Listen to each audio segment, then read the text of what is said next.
In Victorian England, if you were an unmarried woman with a baby you could not keep, you had one option.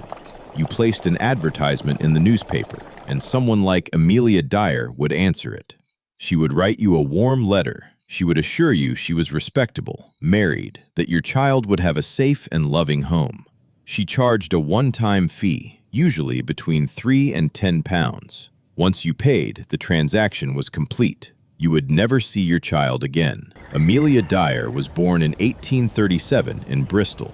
She trained as a nurse and a midwife. By the 1860s, she had discovered baby farming, the practice of taking unwanted infants for a fee with the promise of finding them a home. In the beginning, she let the children die slowly. Starvation, neglect. A syrup called Mother's Friend, laced with opium, was given to quiet the children as they deteriorated. She would inform the mothers that their child had been placed with a good family. The mothers believed her. Then she learned faster methods: white dressmaking tape, wound twice around the neck, tied in a knot. She later told investigators, "I used to like to watch them with the tape around their neck." After strangling each child, she would wrap the body in brown paper and cloth, weigh it down with bricks, and drop it into the Thames. For 30 years, she operated this way. She changed names constantly. She changed addresses constantly. She moved between Bristol, Reading, Cardiff, London, always staying ahead of any suspicion.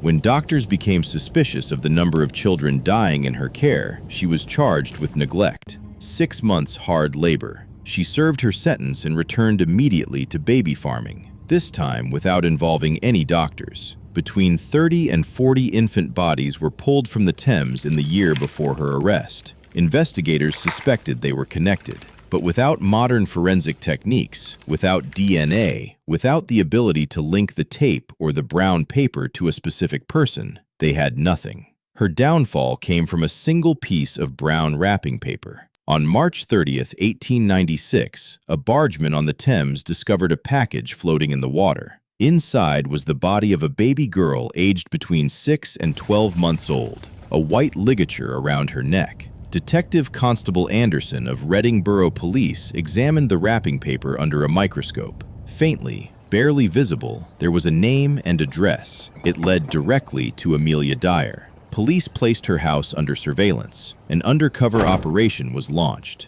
A woman posing as a desperate mother made contact with Dyer and handed over an infant. The infant was recovered safely. Amelia Dyer was arrested on April 4, 1896. When police searched her home, they found letters from mothers asking for news of their children who were already dead. Some letters had never been opened. In the weeks that followed, 6 more infant bodies were pulled from the Thames, all with white tape around their necks. Dyer confessed. "You will know mine," she told investigators, "by the tape around their necks." She was tried at the Old Bailey. Her defense was insanity. The jury deliberated for less than 5 minutes. Guilty. On June 10, 1896, Amelia Dyer was hanged at Newgate Prison. She was 58 years old. She was convicted of a single murder. She had confessed to dozens. Investigators attributed between 200 and 400 deaths to her over 30 years. If those numbers are accurate, she is one of the most prolific killers in recorded human history. In the aftermath, Parliament passed the Infant Life Protection Act of 1897 and the Children's Act of 1908,